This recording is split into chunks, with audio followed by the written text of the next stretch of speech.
I need you to be honest with me." Her voice was low, almost careful, like she was holding something fragile between her teeth and trying not to bite down. "About what?" She didn't look at me. She was looking at the window, at the rain still hitting the glass. Slower now, less urgent than it had been 2 hours ago when I'd found her standing on the sidewalk outside my building. Her jacket was still damp. I could smell the rain on her from across the kitchen. "About whether any of this actually means something to you, or if I've been imagining the whole thing."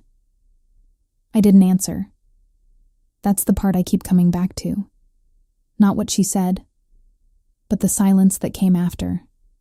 The way I stood there, holding a mug that had gone cold, and couldn't find a single word that wasn't going to break something.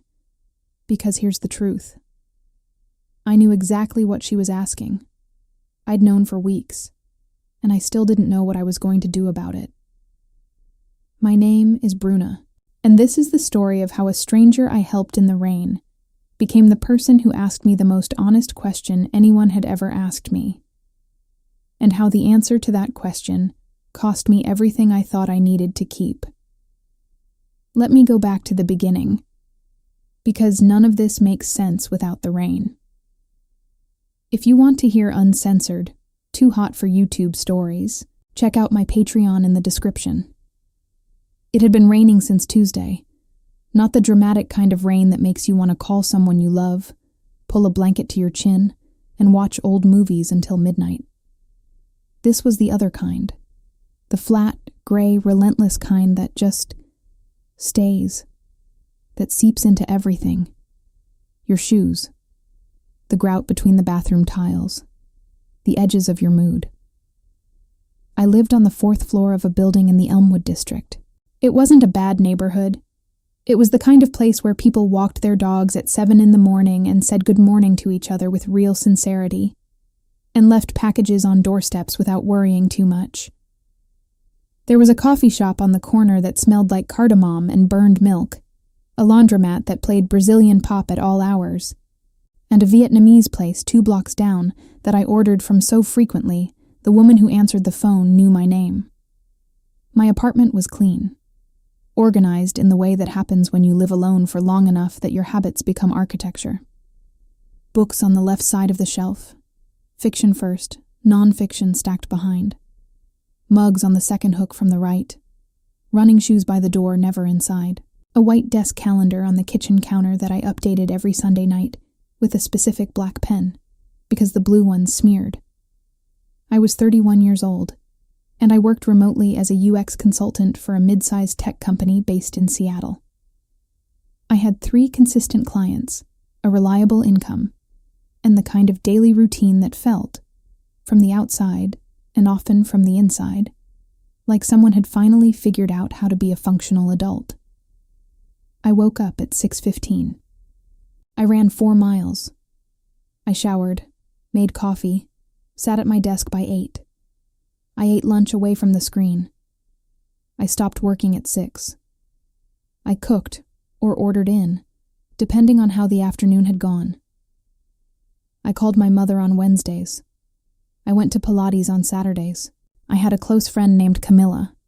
We'd met in grad school, who texted me memes at inappropriate hours and showed up at my door twice a year with wine she claimed was for both of us, but mostly drank herself. It was a good life. I knew it was a good life. The problem with a life that is fundamentally, technically, demonstrably good is that there's no language for what's missing in it. Because nothing is wrong. Everything is fine. Everything is working. And yet sometimes I'd sit at my desk at 2 in the afternoon, with the gray rain on the window, and feel something shapeless and restless moving through me. Not sadness. Not exactly. More like the sensation of reaching into a coat pocket and finding it empty when you were certain you'd put something there. I didn't talk about that feeling. It didn't fit into the version of me that woke at 6:15 and updated a desk calendar and a specific pen. So I kept it filed away somewhere quiet. And I got on with things. That Thursday, the night I met Gabby, I wasn't supposed to be going anywhere. I'd finished work early. The rain had been going since morning and showed no intention of stopping. I'd pulled on an oversized sweater, made chamomile tea, and arranged myself on the couch with my laptop and a half-watched documentary about deep-sea creatures that I'd been meaning to finish for 2 weeks. But around 8 o'clock, I realized I was out of the specific tea I liked, the one with the cardamom and the dried orange peel that I bought loose from the little import store on Milford Street. It was the kind of detail that doesn't matter, the kind of thing a reasonable person would simply substitute or postpone. But I'd had a long week. The tea was the thing I'd been looking forward to.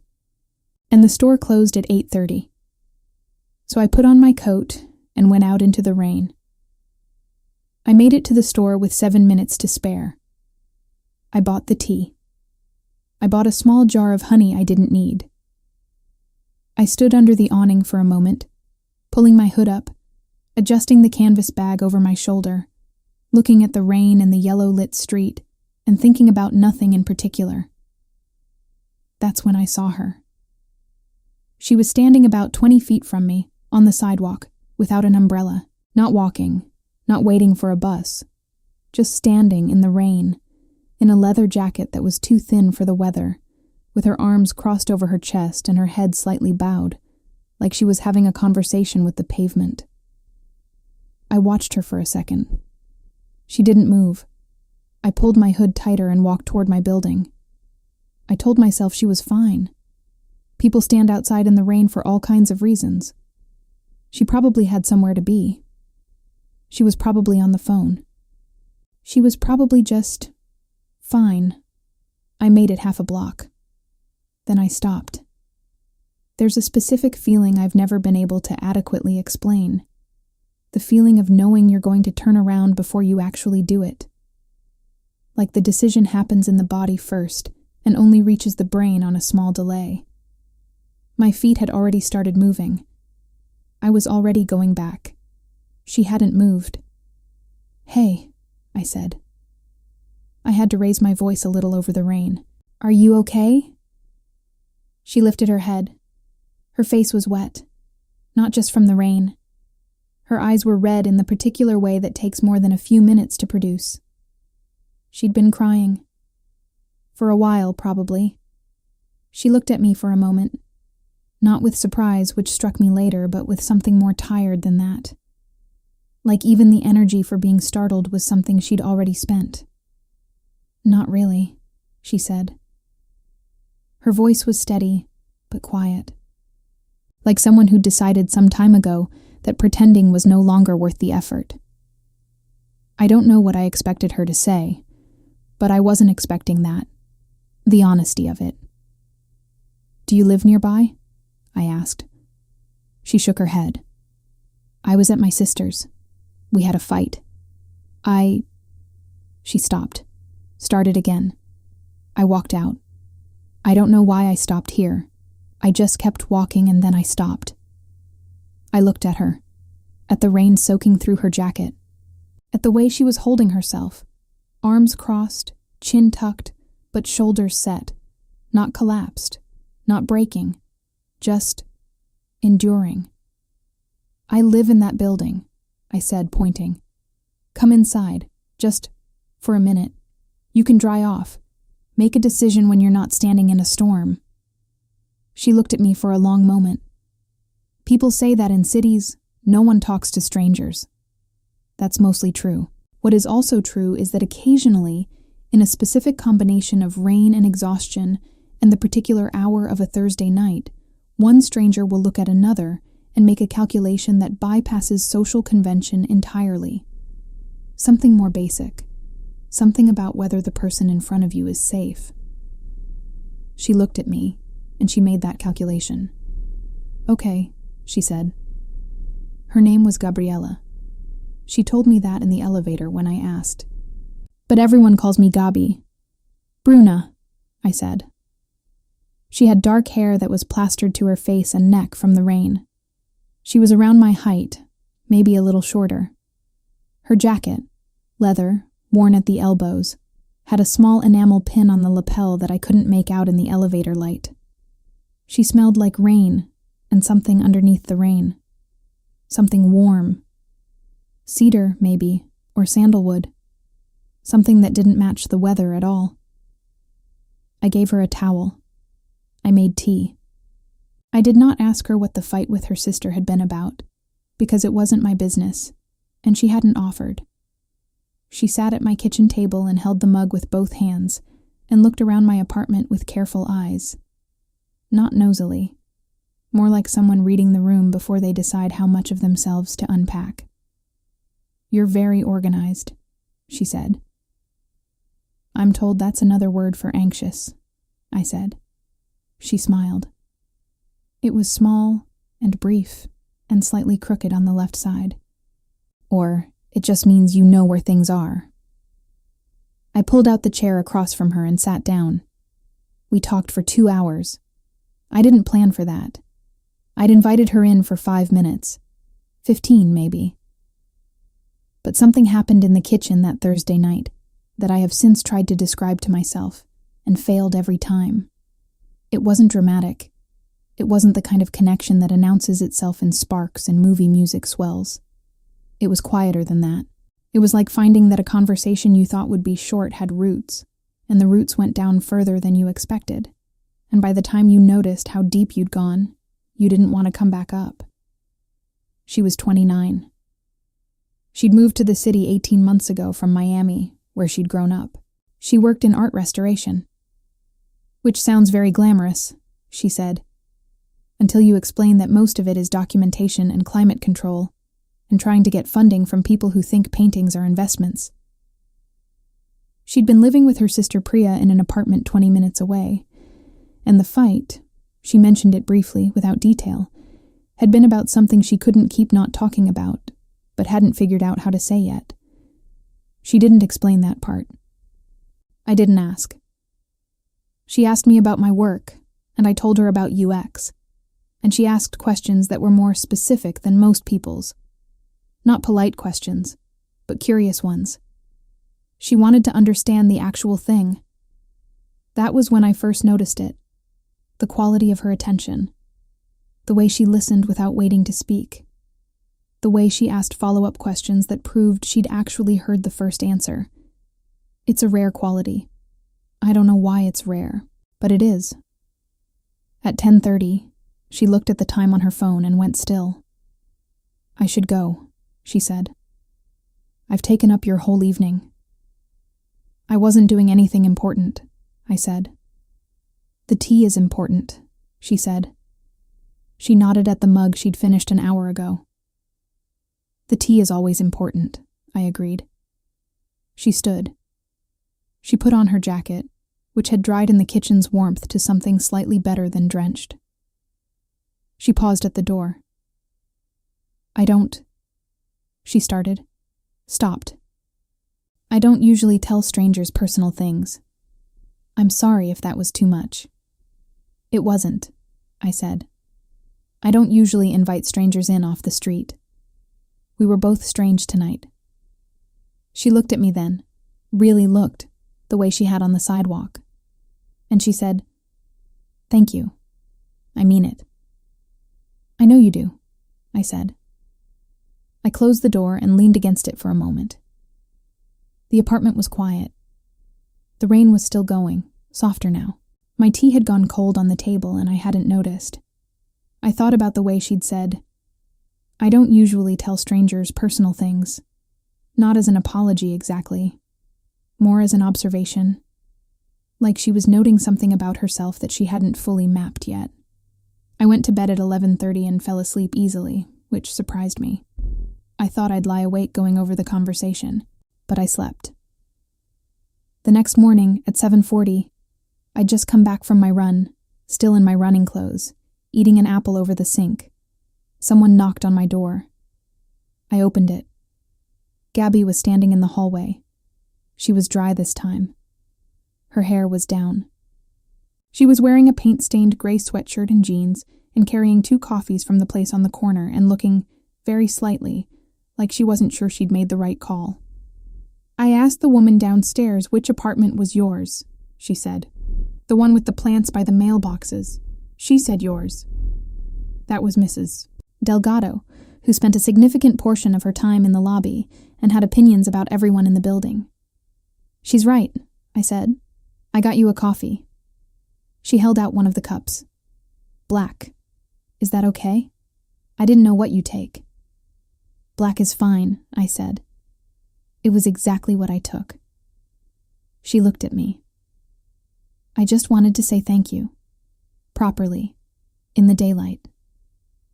I looked at her in the doorway, at the paint-stained sweatshirt, at the 2 coffees. "You want to come in?" I said. She smiled, that same crooked left-side smile from the night before. "Yeah," she said, "if that's okay." It was Saturday before I realized I'd seen her every day since Thursday. She'd come back Friday morning with coffee. Friday afternoon she'd texted. I'd given her my number before she left, to ask if I wanted to walk to the farmer's market on Oak Street, because she'd heard it was good and she'd never been. We walked for 2 hours. We bought vegetables neither of us was entirely sure how to prepare. We ate bad pretzels from a cart and stood in front of a flower stall for longer than necessary, while she explained why certain dye techniques damage cut flowers and make them last less time, which is something I'd never thought to wonder about, but turned out to be interesting. Saturday morning, I ran into her in the building lobby. She'd come back to return a book she'd borrowed, an Ottessa Moshfegh novel I'd mentioned liking. She'd finished it in a day. "That was devastating," she said. "In the best way." "In the only way," I agreed. She left at noon. I stood in the lobby for a moment after the door closed, and I thought, something is happening here. And then I thought, what I mean is, I've made a new friend. And I believed that. I genuinely, fully believed that. I told Camilla about her the following Wednesday when we talked on the phone. "A woman you met in the rain outside your building," Camilla said. "She was standing in the storm without a jacket. I brought her inside." "That's very you," Camilla said. "Is it?" "You've never been able to walk past something that looks like it needs help," she said. "Even if it's a raccoon." The raccoon was injured. "Bruna, it was a raccoon." "Anyway," I said, "she's interesting. We've been talking a lot this week." There was a brief pause on the other end of the line. "Interesting," Camilla said. The way she said it had a particular quality I chose not to examine. "She works in art restoration," I said. "She's very curious about things. It's refreshing." "Sure," said Camilla. "What does sure mean?" "It means sure," she said. "Tell me more about your interesting new friend." I told her more. I told her about the farmer's market and the flowers and the book. I told her that Gabby had a laugh that started quiet and then got bigger, like it caught her off guard. I told her she had a habit of going still when she was thinking. Not uncommon, but she did it with a specific quality of attention that made you feel like whatever you'd said was actually being considered, not just processed. "Bruna," Camilla said when I finished. "What?" "Nothing," she said. "Just, how do you feel when she leaves?" I thought about that. About Friday evening, after the farmer's market. After Gabby had taken the train back to her sister's, and I'd come upstairs and put the vegetables in the fridge and stood in my kitchen for a moment in the quiet.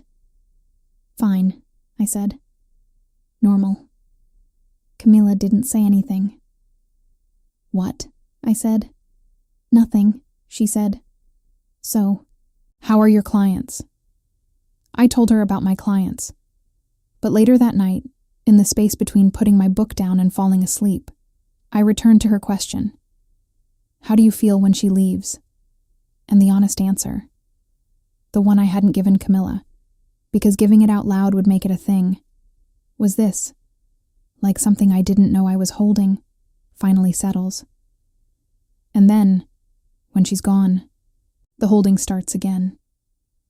I told myself that was just what it felt like to meet a person you genuinely connected with, that it was rare and worth appreciating, that it didn't mean anything beyond itself. I told myself that very firmly. I almost believed it. The next 3 weeks happened faster than I expected. Gabby and her sister hadn't fully resolved the fight. She stayed with her for a week, then found a short-term sublet in the Bellwood neighborhood while things cooled off. She mentioned it matter-of-factly one afternoon in my kitchen, the way she mentioned most things, without drama, without a request for sympathy, just information being placed on the table for what it was. "Is that hard?" I asked. "It's not easy," she said. "But staying when it's that tense is harder." I looked at her over my coffee. "What was the fight about? You don't have to say. But you can, if you want." She turned the mug in her hands. A slow rotation. A habit I'd started to notice.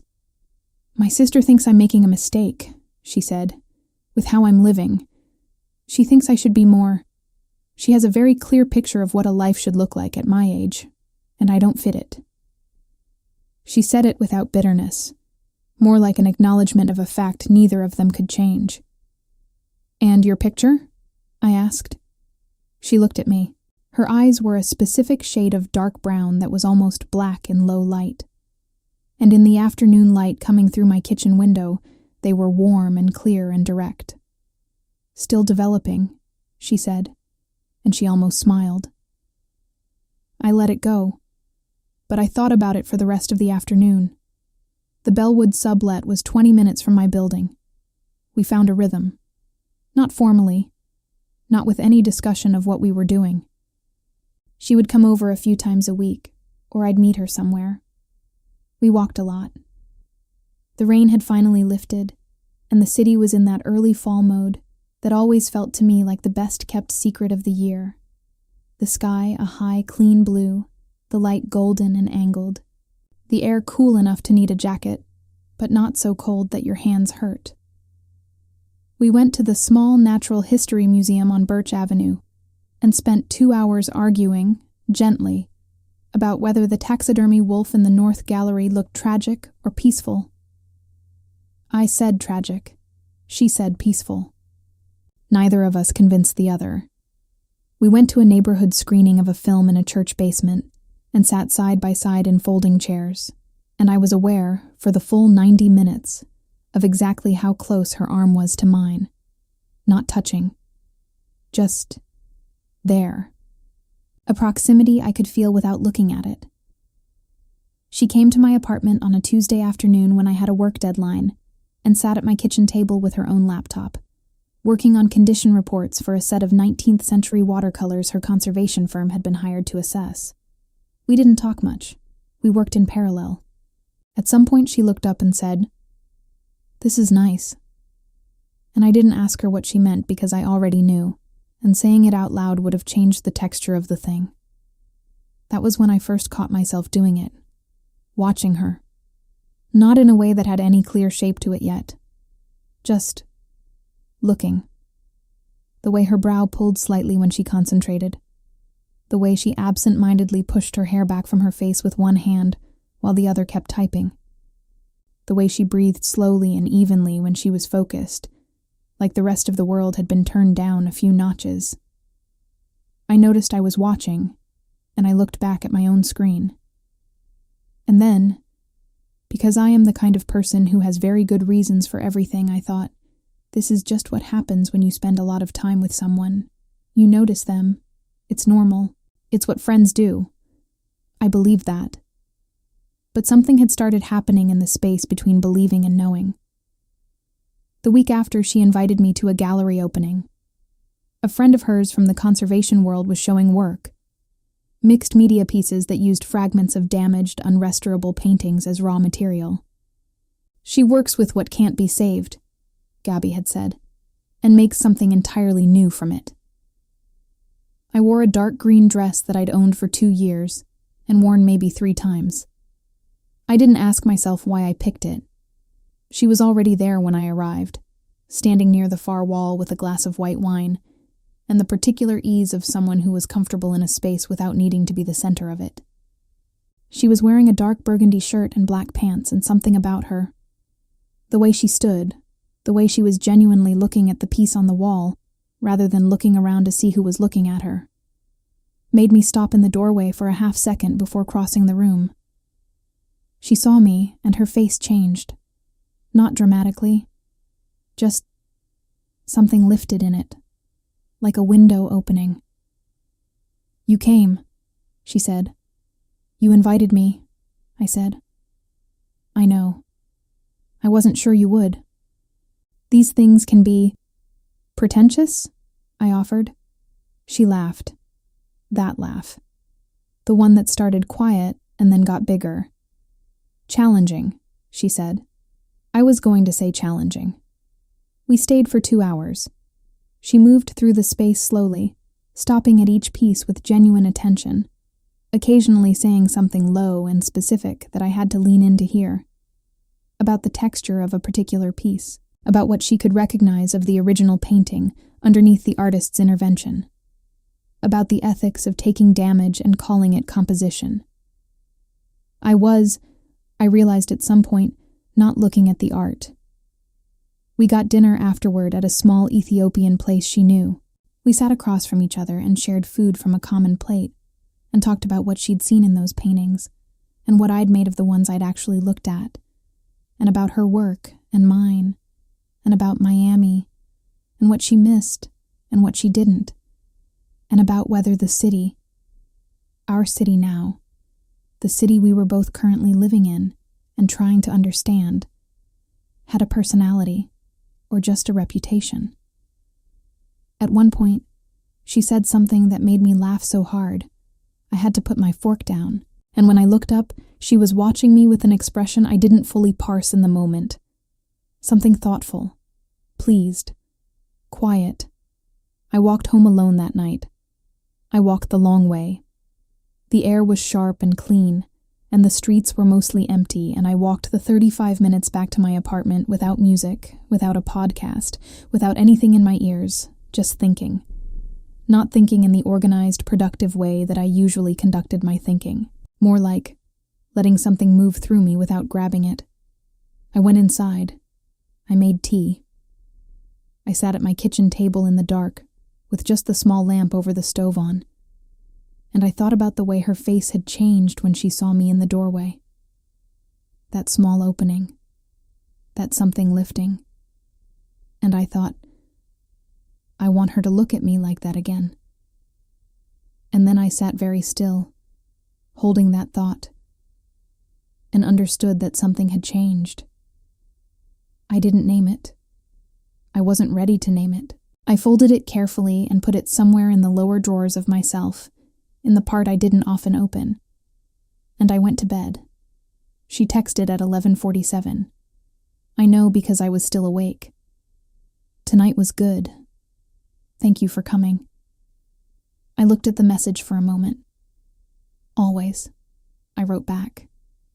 And then I looked at that word, always, and thought about whether I should change it. I sent it as it was.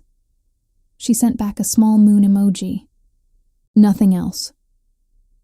I put my phone face down and stared at the ceiling for a long time. The thing about realizing something you weren't ready to realize is that you can't unrealize it. The drawer doesn't stay closed. You can push it shut and lean against it all you want. But the mechanism is broken now, and anything can nudge it open again. The way she says your name. The particular silence that falls when you're both reading, and neither of you feels the need to fill it. The moment she laughs at something you said, and the moment, the half second before the laugh, when she's looking at you and you can see that she's decided to let herself find it funny. There was one afternoon, in the 3rd week, that I keep coming back to. We were at my apartment. She'd brought ingredients for a soup she wanted to make. I've been thinking about this soup for 3 days. I need to actually make it. And we were in the kitchen together, her at the stove, me at the counter cutting vegetables at her direction, and the apartment smelled like garlic and thyme, and the faint trace of her cedar and something scent, which had started to feel like part of the air in my kitchen, like something that had been there long enough to settle in. She was stirring something and reading the back of a spice jar, and she said, without looking up, Can you pass me the bay leaf? I'd been slicing carrots. I looked at the counter, found the bay leaf in the small jar near the back, took the 2 steps to the stove and held it out. She took it from my hand. Not from the counter, from my hand. Her fingers closed around it, and for just a moment, her hand and my hand were both holding the same small thing, and there was maybe half a second where neither of us pulled away.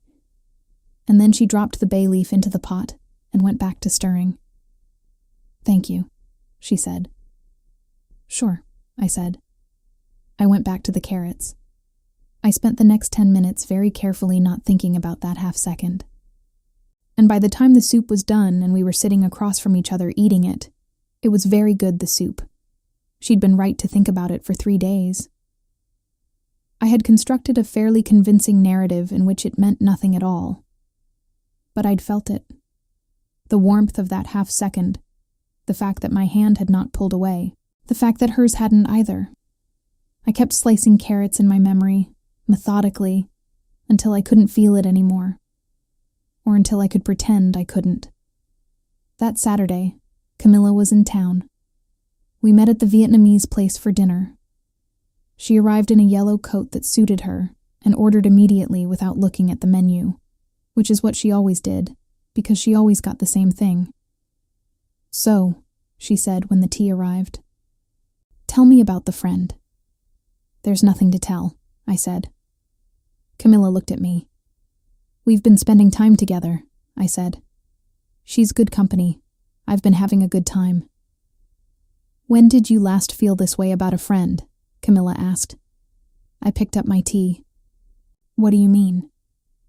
"I mean I've known you for 9 years," she said, "and I've watched you make friends carefully and maintain them consistently and keep a reasonable and comfortable amount of emotional distance from most of them, because that's how you move through the world. And in the 4 phone calls we've had in the last month, this woman has come up in approximately 60% of your sentences." I said nothing. "I'm not making a statement," Camilla said. "I'm asking a question." "What's the question?" She picked up her tea. "How do you feel when she's around?" "Like the drawer is open," I didn't say. "Like something I've been keeping filed away has stopped cooperating." "Good," I said. "She's good to talk to." Camilla nodded slowly. "And have you—" "No," I said. "We're friends. She's going through stuff with her sister. She needed someone in a new city. I happened to be there. That's the whole story." Camilla looked at me for a long moment. She had the eyes of someone who had known me long enough to know exactly when I was filing something away. She didn't push. She moved on to other things, and we had a good dinner, and she told me about her job and her new apartment and the extremely complicated situation with her neighbor's cat. And I laughed and asked questions and was, by any measure, present in the dinner. But one part of me was still at the stove in my kitchen, still holding a bay leaf, still not pulling away. The week after Camilla's visit, Gabby and I were walking along the waterfront on a Sunday afternoon, and she told me something she'd never told me before. She'd been in a serious relationship for 4 years, she said, with a woman. It had ended 18 months ago, around the time she'd moved to this city. The ending wasn't dramatic. It was the slow kind, the one where you realize one day that what you've been calling love for the last year was actually just familiarity, and that the two of you had stopped growing toward each other and started growing around each other, like 2 trees in a yard that have learned to work with each other's shade without ever actually touching. "What ended it?" I asked. "Honesty," she said. "Eventually, someone finally said the real thing." "Which was?" She was quiet for a moment. The water was silver and flat beside us, and a pair of ducks were having a heated discussion near the reeds.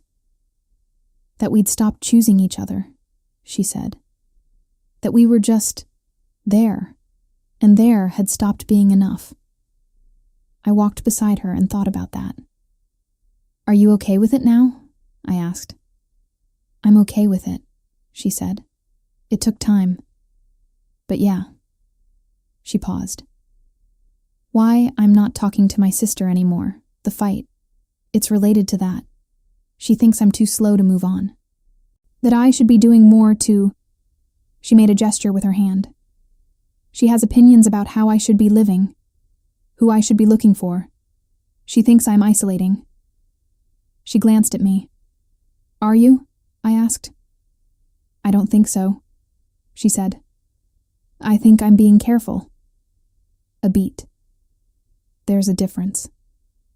I nodded. We walked for a while in silence, a comfortable one, the kind that had become normal for us. But I was turning something over in my mind. Something about what she'd said, about being careful, about the difference between isolating and being careful. And I was aware that somewhere in that turn, I was thinking about myself as much as I was thinking about her. October came in fast and cold. The city shifted overnight, the way it always does. One morning you go out and the light is different, lower and more golden, and the maple on the corner of Milford and 4th has gone fully red, and you can see your breath, and something in you responds to that shift with a kind of alertness that the warm months don't produce. Like the cold makes you more awake. Gabby's sublet had a month left on it. She'd been looking for a more permanent place. She'd found something in the Grove neighborhood, slightly farther from me, which she mentioned in passing, and I noted in the way I'd started noting all small facts about her logistics, with careful neutrality and a very quiet internal attention. We'd fallen into a rhythm that had the weight and texture of something established. Not a routine. It was more porous than that, more flexible, but a pattern.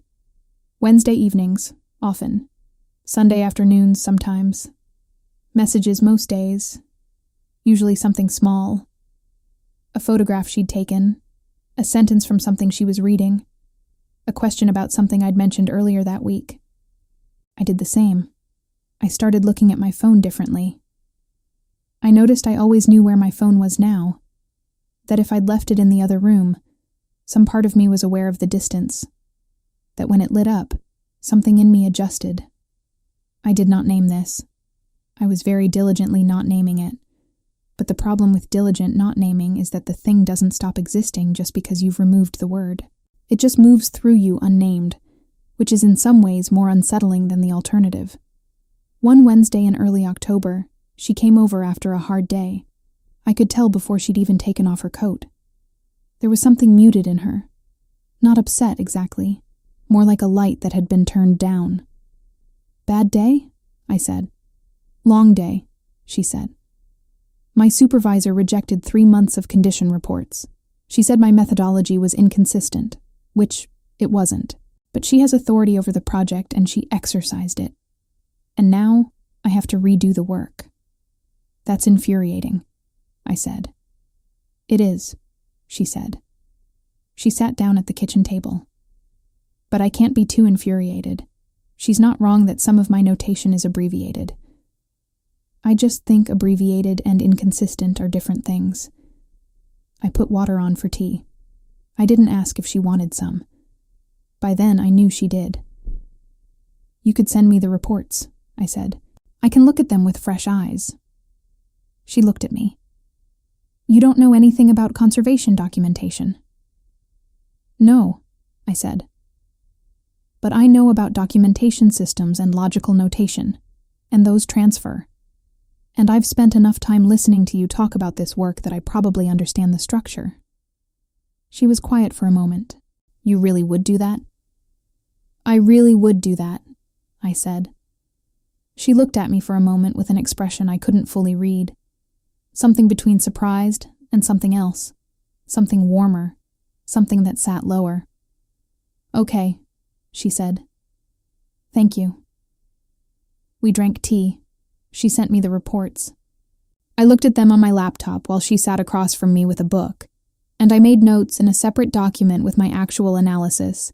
And when I was done, I turned the laptop toward her, and she read my notes with that specific focused stillness, and then said, "This is actually exactly what I needed." "Your supervisor is wrong," I said. "Your notation is abbreviated by choice. and the abbreviations are consistent within sections. The issue is, she's comparing across sections without noting the sectional logic. Gabby stared at my screen for a moment. You got all that from reading a conservation document you've never seen before. The logic is the logic, I said. It doesn't care what the content is. She looked at me then, and she said very quietly, "How are you real?" It was not a question. It was a statement. Soft and a little wondering. I didn't say anything. I closed the laptop. I got up and refilled both our mugs. But I felt it. That sentence.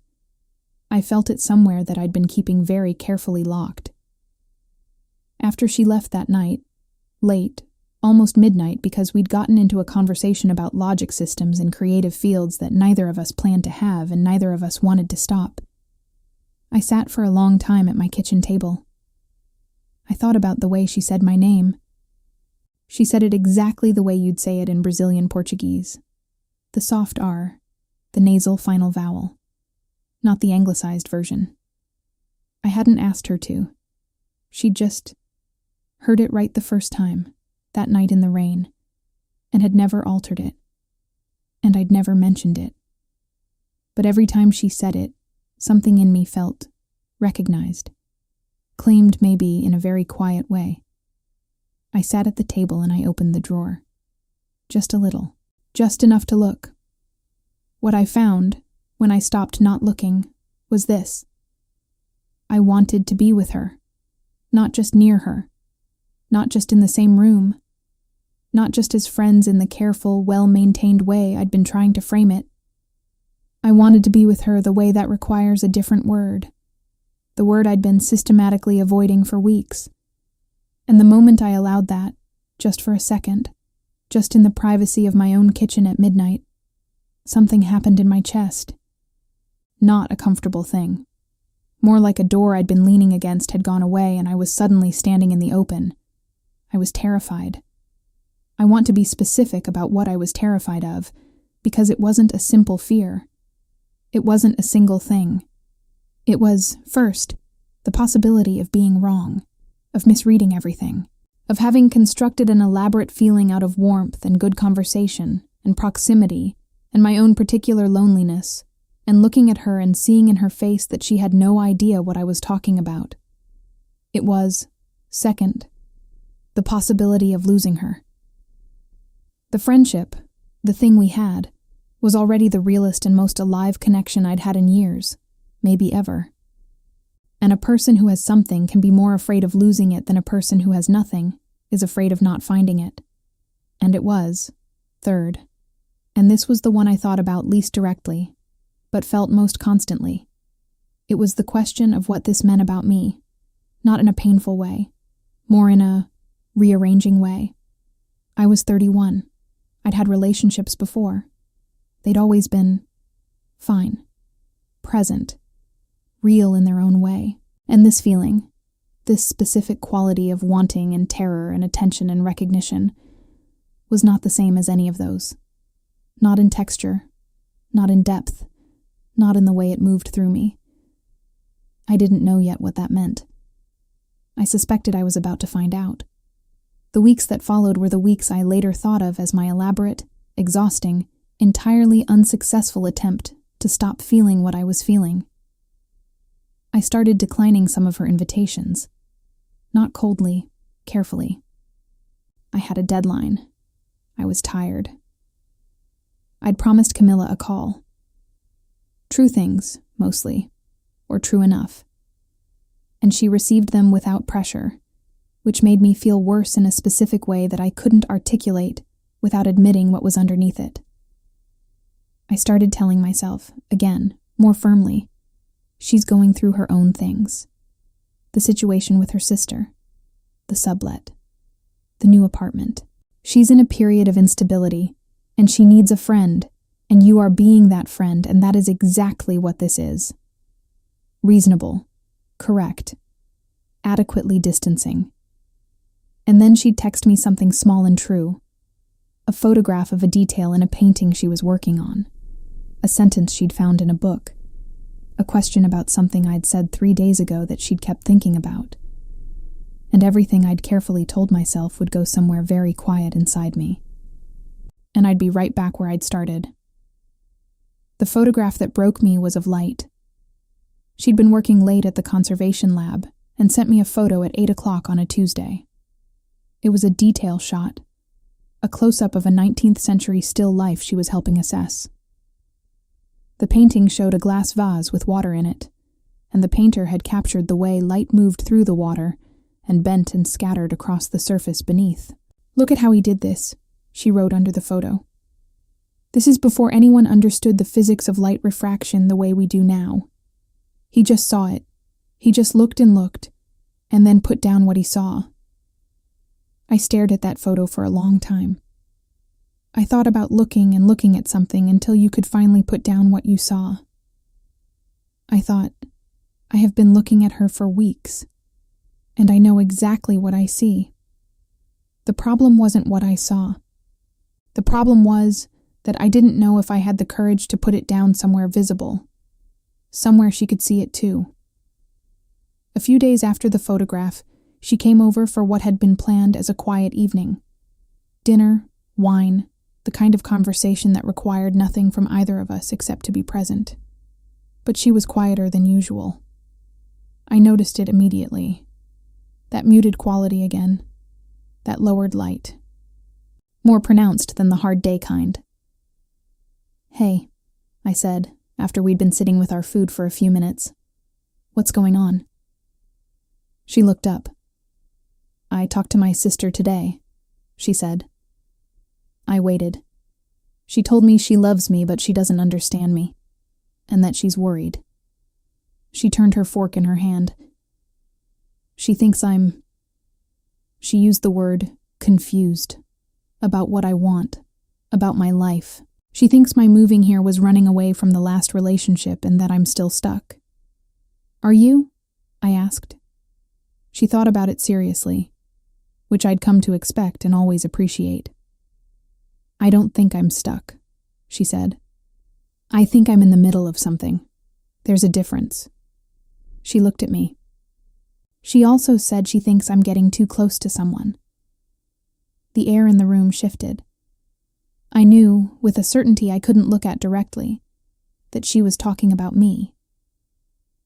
"She said she doesn't want me to make things complicated," Gabby said. She said I have a pattern of going toward people who feel safe and then making them into something that gets complicated. She paused.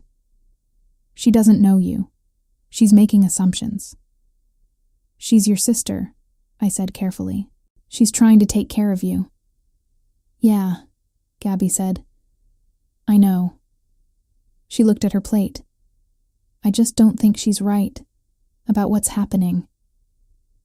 I said nothing. I was very aware of my own breathing.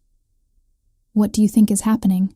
I asked, and I heard the particular flatness in my own voice, the studied neutrality of someone trying to hold a door closed. She looked at me, not with the easy warmth of our usual conversations, with something more careful, more present. "I think," she said slowly, "that I found a person in this city who feels like a real person. And I don't want to mess that up. So I'm being careful." She paused.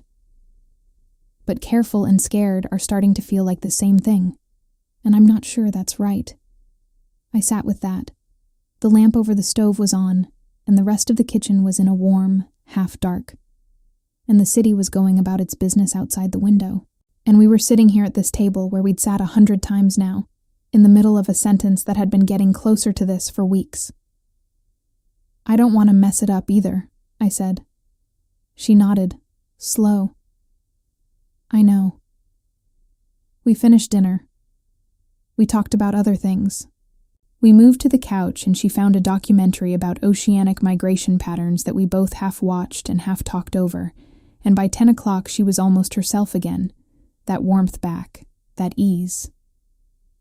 But when she left that night, and I closed the door, I stood in the hallway for a long time. I thought about what she'd said, about being careful, about scared and careful starting to feel like the same thing. And I thought about myself, on the other side of the same feeling. I thought, she might be in the middle of this too. And then I thought, what are you going to do about that? And then I went to the kitchen and did the dishes, and didn't answer the question. It was 2 days later that I made the mistake of telling myself I had more time. I'd convinced myself that the situation was stable, that we were both being careful. That careful was fine, that careful was good, that careful would hold. And then she called me from the parking lot of a grocery store on a Thursday afternoon, and I could hear from her voice that something had happened. And she said, "I think I need to tell you something. Can I come over?" "Of course," I said. She arrived 40 minutes later. She sat down at the table. And then she said, "I got offered a position. In Lisbon. Long-term contract with a museum there. 18 months with the option to extend." I looked at her. "It's an incredible opportunity," she said. "It's the Calouste Gulbenkian. My supervisor, the same one who rejected my reports. She submitted my work for this before the rejection. Which is a whole thing. But the point is, it came through. They want an answer in 3 weeks. 3 weeks. The air had changed again. "Congratulations," I said. And I meant it. I felt it alongside everything else. I meant it entirely. "Thank you," she said. She looked at the table. "I haven't decided." "What would make you say no?" She looked up at me. And that was the question that changed everything. Because the answer was in her face before she said a word. It was in the particular quality of the silence that came after. It was in the way she looked at me. Not with the ease of our friendship, but with something underneath that. Something that had been sitting under it for weeks, and had now, with this question, been invited into the room. She didn't answer. I held my breath, and she said, "There are things here that I don't want to leave." The silence that followed lasted maybe 4 seconds, but it was the longest 4 seconds of the last 5 years of my life.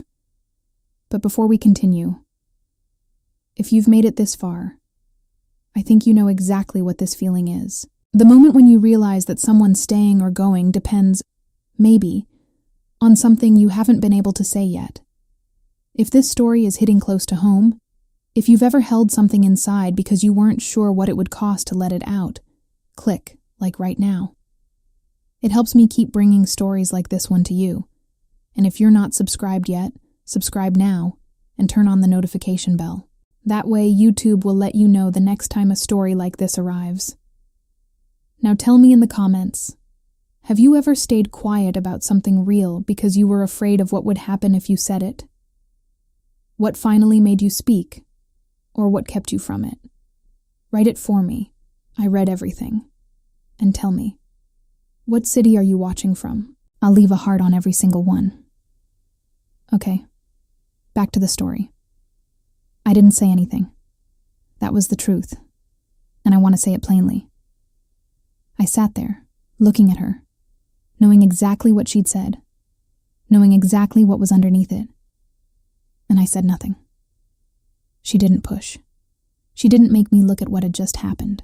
She let it sit there between us, which was either the kindest thing anyone had ever done for me, or the thing that made everything worse. I genuinely couldn't tell. She left an hour later. We'd talked about Lisbon, about the museum, about the scope of the project, about what 18 months meant logistically. We'd talked around the center of the conversation for the whole of that hour. She was gracious about it. So was I. We were both very gracious and very careful, and very thoroughly not saying the real thing. After she left, I cleaned the kitchen. I did it thoroughly. I wiped counters that didn't need wiping. I reorganized the spice rack that was already organized. I stood at the sink and looked at the window and thought about nothing until I was ready to think about something. Then I sat down. I opened my laptop. I stared at it for 10 minutes without doing anything. Then I closed it. I called Camilla at 9 o'clock. She might be leaving, I said. She got offered a position in Lisbon. A pause on the line. How do you feel about that? Camilla asked. I stopped. I tried again. I think I feel like I have to figure something out. Something, Camilla said. Don't, I said. Bruna. I know, I said. I know, okay? I know what it is. There was a long pause on the other end of the line. How long have you known? Camilla asked, and her voice was quiet and careful and kind. A while, I said. And I don't know what to do with it. Yes, you do, she said. Camilla, you know exactly what to do, she said. You're just scared. I didn't argue with that, because she was right. She was completely right, and arguing would have been one more thing to hide behind. She said there were things here she didn't want to leave, I said. Silence. Then she already told you, Camilla said. She might have meant her work, I said. The restoration projects, the firm, her... Bruna. I stopped. She said it while looking at you, Camilla said. You told me that. She looked at you. I was quiet for a long time. I've spent a lot of the last 2 months telling myself very reasonable things, I said. I know you have, Camilla said. It made sense at the time. It always makes sense at the time, she said. And then the person gets on a plane to Lisbon, and you spend the next 18 months being very organized and wondering if you should have said something. I didn't speak for a moment. I don't know how to do this, I said. I don't know. This is not something I've never felt like this before. Not like this. Not this specific. I know, Camilla said. I know, and that matters. It's okay that it matters. I pressed my palm flat on the kitchen table. What if I'm wrong? I said. Then you'll be wrong, she said. And you'll be embarrassed for about a week, and then you'll figure out what comes next. That's how it works. And if I'm not wrong. Then, Camilla said very gently, you'll have said the real thing. Finally. I sat with that. The kitchen was very quiet, the lamp over the stove, the city outside going on without me. She has 3 weeks, I said. You have 3 weeks, Camilla said. We hung up. I sat for another hour. Then I went to bed. I didn't sleep for a long time. I lay there in the dark and let myself, for the first time with no attempt to close it off, feel the full weight of what I'd been carrying. And the weight was significant. I want to be honest about that. It wasn't just the feeling itself. It was the feeling about the feeling. The questions I'd been avoiding about what this meant and who I was, and what I'd been building my life around, and whether the things I'd called fine and good and enough had ever been any of those things, or whether I'd been constructing something technically correct and essentially hollow. That night I cried a little, for the first time about any of it. Not dramatically, not collapsing kind, just quietly, in the dark. The kind of crying that is less about sadness and more about something releasing its grip. I fell asleep eventually. In the morning, I woke up and made coffee and sat at my desk calendar and looked at the month ahead. 3 weeks. And I thought, I'm not going to live in this for 3 weeks. I'm going to say something. I just didn't know yet what something looked like. The week that followed was the week I paid the full price of having waited so long to be honest. Because when you wait to feel something, the feeling grows in the silence. It develops roots you didn't authorize, and when you finally decide to do something about it, you realize that the feeling has grown into something bigger than whatever small, careful gesture you'd been planning. It wasn't a small, careful gesture that was called for. It was a real conversation. I spent the week thinking about what I wanted to say. Not scripting it, not my instinct this time. Just sitting with the intention. Just letting myself know that I was going to say the real thing, and feeling what that was like. It was terrifying. It was also, underneath the terror, something else. Something that I can only describe as a kind of cleanness, like the air after rain. We'd made loose plans for Wednesday evening. She was coming over for dinner. I was going to cook, which I almost never did for other people. But I'd thought about it and decided that the occasion required something real and made, not delivered. Tuesday night I went to the farmer's market on Oak Street, the same one we'd gone to together, weeks ago, when I'd been telling myself it was just a nice afternoon between new friends. I bought things I needed. I came home and prepped what I could and stood in my kitchen and thought, okay, just okay. Wednesday she came at 7. She knocked the way she always knocked, 3 times, slightly irregular in spacing, like a small rhythm. I opened the door. She was wearing a dark blue jacket she'd bought recently that I'd complimented once, and she'd looked pleased and hadn't said anything. Her hair was down. She was carrying a bottle of wine. "You cooked," she said, reading the air of the apartment. "I said I would." "You said, 'I'll make dinner,'" which I interpreted as ordering from the Vietnamese place. "I also said I can cook when motivated," I said. She smiled. "What motivated you?" "Occasion," I said. She looked at me for a moment, measuring. Then she came inside. We ate. The food was good. I'd made a fish stew with roasted vegetables and a green salad, and she ate all of it, which I noted with quiet satisfaction. We drank the wine she'd brought. We talked the way we always talked. Not about everything, but about real things. She told me about the latest condition report, which her supervisor had accepted without comment, which she'd chosen to interpret as an apology. I told her about a project at work that had gone sideways, and then, surprisingly, sideways into something better. By 9 o'clock, we'd moved to the couch. The conversation had done what our conversations always did.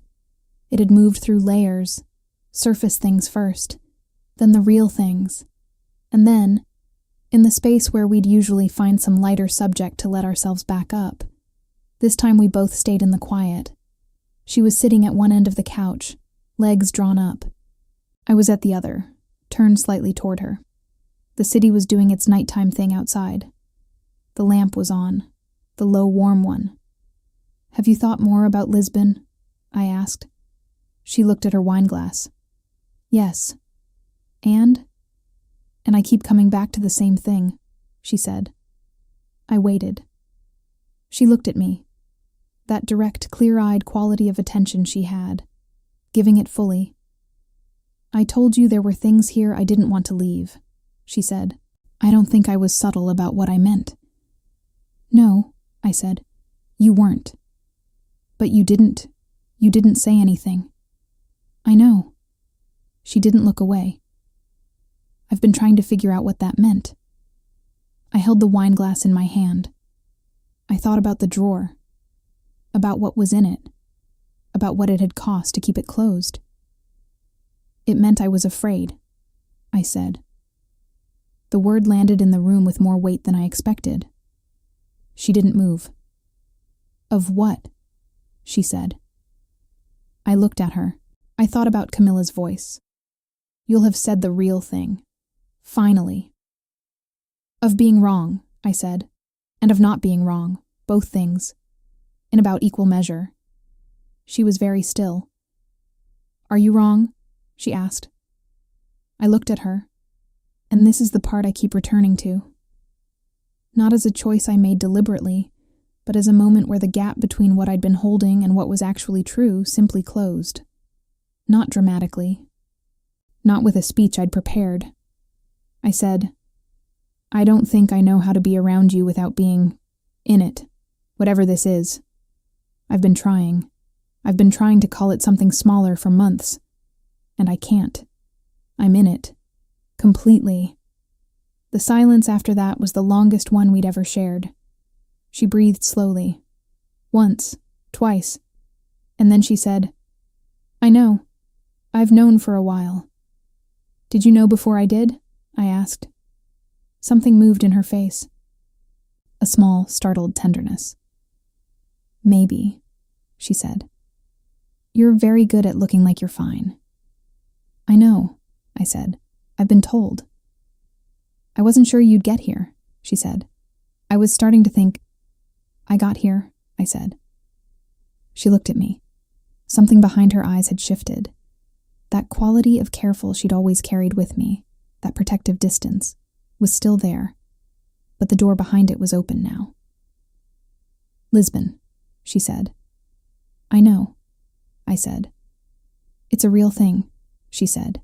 It's not. I can't pretend it's not real. I'm not asking you to. I haven't decided anything, she said. I'm not asking you to decide anything, I said. I needed you to know what was actually here before you made whatever decision you're going to make. She looked at me for a long moment. That's very brave of you, she said. It doesn't feel brave, I said. It feels like I finally ran out of reasons not to. And then something in her, that last careful wall, just quietly sat down. She leaned her head back against the couch cushion. She looked at the ceiling for a second, then back at me. I've been so afraid of this, she said. I know, I said. Not of you, she clarified quickly. Of wanting this, because wanting it means risking the part that already exists. Yeah, I said. I know exactly what you mean. We looked at each other. It was a different kind of looking than we'd done before. Not a first look. We'd been looking at each other for months. But a first look at what was actually there. Both of us knowing what we were looking at. Neither of us pretending we didn't. She reached out and took my hand. She just held it. Nothing more than that. Her hand around mine, on the cushion between us. And that was, all of it was in that. The weeks of careful. The distance I'd kept. The drawer I'd kept closed. The bay leaf in the kitchen that one afternoon. The way she said my name. All of it was in the simple fact of her hand around mine, and neither of us saying a word. We sat like that for a long time. The city went on outside. The lamp stayed on. The wine was done. At some point she said quietly, "What do we do now?" "I don't know," I said. "But I know I'm not going back to pretending." "Neither am I," she said. She didn't make the decision that night. I didn't ask her to. That wasn't what the evening was about. What the evening was about was the thing we'd named, finally, and the way that naming it, rather than making it smaller, had made it realer and more solid than the careful, unnamed version had ever been. She left at midnight. She hugged me at the door, and it was the kind of hug that had a different shape than the ones before. Not longer, not more dramatic, just different in some molecular way. Like something had stopped holding itself apart. The next 2 weeks were the weeks I'll carry for a long time. We saw each other 4 times. We talked every day. Something had opened between us. Not all the way, not yet, because Lisbon was still there, taking up space, requiring its own honest reckoning. But open enough. We were in the same room with the real thing now, and neither of us was pretending otherwise. She told me about the museum, about what the project would involve, about the specific paintings they were hoping to restore. A collection of early Portuguese modernists that had been in storage for decades, degraded by humidity and neglect, waiting for exactly the kind of careful, patient work she was trained to do. She talked about it with the specific quality of attention she brought to things she genuinely loved, and I watched her talk about it and felt 2 things simultaneously. An enormous want for her to have this thing, because it was real, and it was hers, and it was exactly what she'd spent years working toward. And the other thing, the one I didn't have a clean word for. She knew. We both knew, and we held it together. One afternoon, 10 days after the conversation on the couch, we were walking along the waterfront. The October light was doing what it does. That low gold quality that makes everything look both real and slightly too beautiful to be real. There were geese on the water, a woman jogging with 2 dogs, a couple of teenage girls sitting on the railing taking photographs. "I want to tell you something," Gabby said. "Okay," I said. We were walking slowly. She had her hands in her jacket pockets. "My sister called me. We talked. A real conversation, not the fight loop we've been in. And she said..." She paused. "She said she's been afraid that I've been using this city as a holding pattern, that I came here to recover, and then I got comfortable and stopped actually deciding anything." "Is she right?" I asked. Gabby thought about it. "Partially," she said. "I came here to recover. That's true. And this city has been good to me. Better than I expected." She looked at me sideways. "Much better." I said nothing. But she said something else. Gabby continued. She said, "Whatever you decide about Lisbon, decide it. Don't let it be decided by waiting." She paused. "She means, don't say no because you're scared of leaving, and don't say yes because you're scared of staying." "That's good advice," I said. "It is," she said. "She's annoying when she's right." We walked for a bit. "And?" I said. She stopped walking. I stopped too. She turned to look at me. The gold light was on her face, and the water was making that soft sound behind her, and everything was very still. "I've been thinking about what you said," she said. "On the couch, about being in it." "I meant it," I said. "I know you did." She took a breath. "I'm in it too. I want you to know that. I have been for a while. This..." She gestured between us, a small, precise motion. "This is real. It's the realest thing I've found here." My chest tightened. "But," I said. "But Lisbon is also real," she said. "And I've spent 2 years being careful and being recovering and being not quite ready, and this is the first thing in 2 years that has made me feel like I might actually be capable of doing something that requires courage." She looked at me. "I don't want to choose between you and this, but I think I have to." I looked at her. I thought about what she'd said. The first thing in 2 years that has made me feel capable of something that requires courage. I thought about what I'd told Camilla. I've spent a lot of the last 2 months telling myself very reasonable things. I thought about the drawer, about what it had cost to keep it closed, about what it had cost to finally open it. "Go to Lisbon," I said. She looked at me. "I'm serious," I said. "Don't say no to something that's yours because you're scared of leaving. That's exactly what your sister said, and she's right." "Bruna, listen to me," I said. "I'm not going anywhere. This..." I used her gesture, that small, precise motion between us. "This doesn't stop being real because there's distance. If it's real, it can hold time." Her eyes were very clear and very close. "That's not a small thing to offer," she said. "I know," I said. "I mean it." She was quiet for a moment. "What if it changes things?" she said. 18 months is... "It's 18 months, I said. "And then it's over, and you come back, or you don't, and we figure it out then. But don't decide not to go because of what might happen. Decide based on what's true." She looked at the water. The geese had moved downstream. "You're being very generous," she said. "I'm being honest," I said. "That's the thing I've been bad at. I don't want to be bad at it anymore."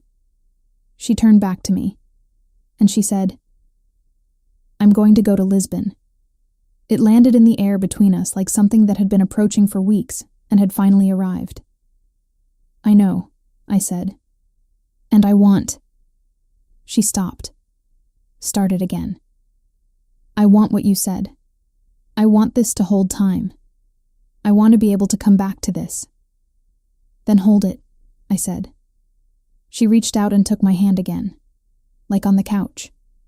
The same gesture, in the October light, on the waterfront, with the geese and the jogger and the two girls with their photographs somewhere behind us.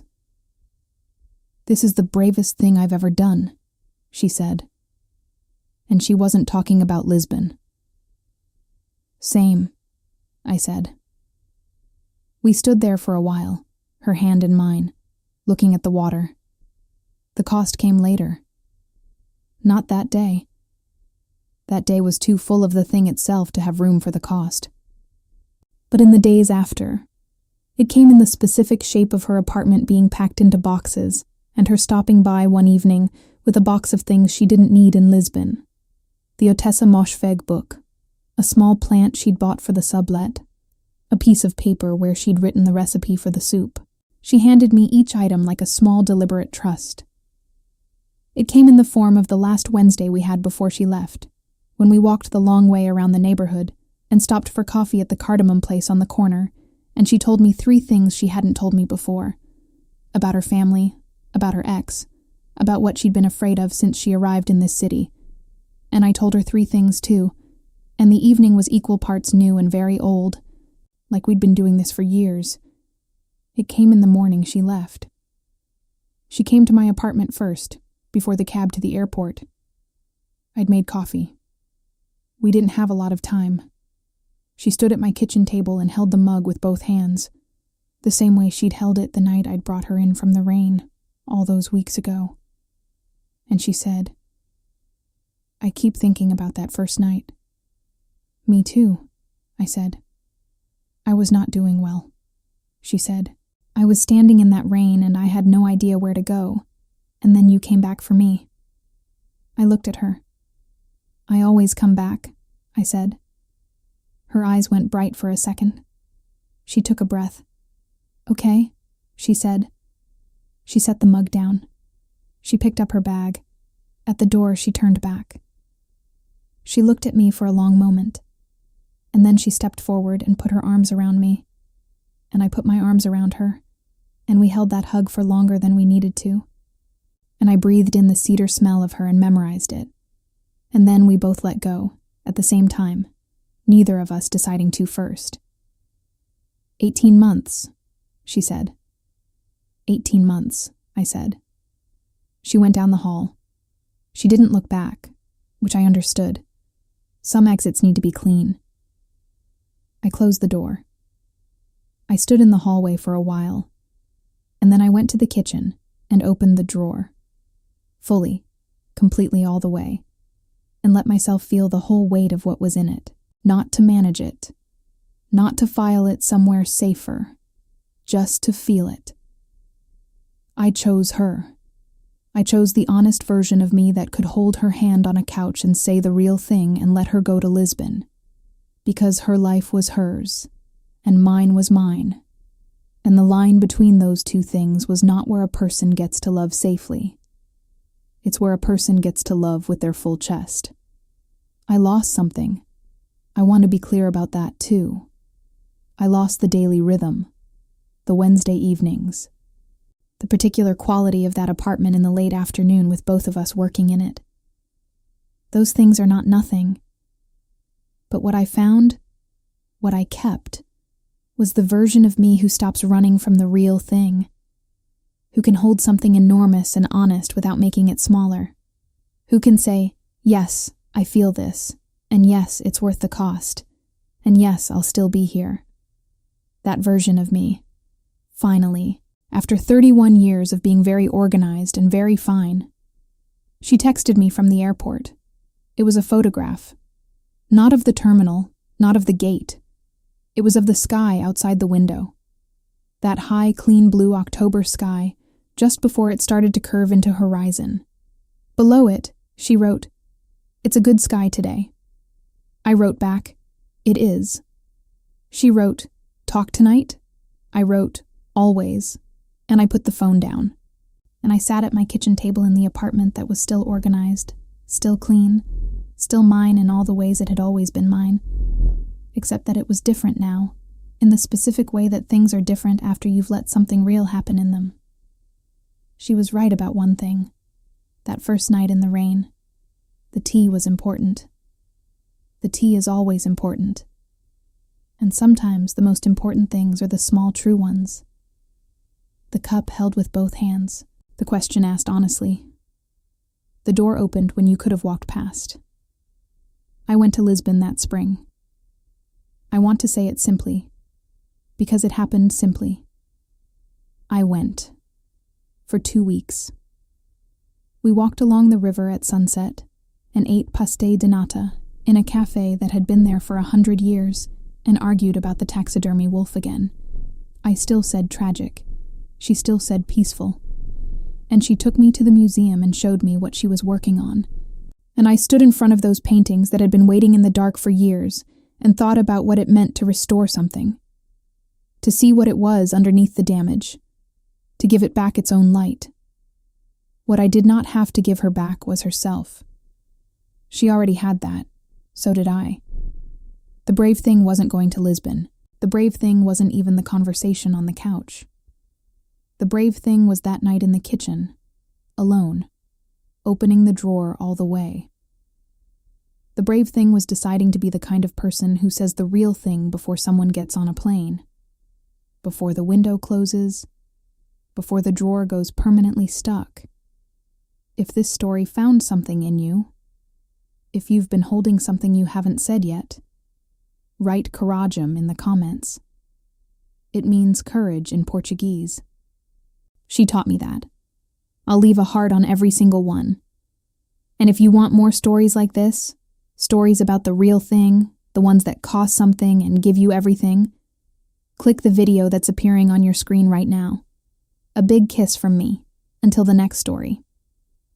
If you want to hear uncensored, too hot for YouTube stories, check out my Patreon in the description.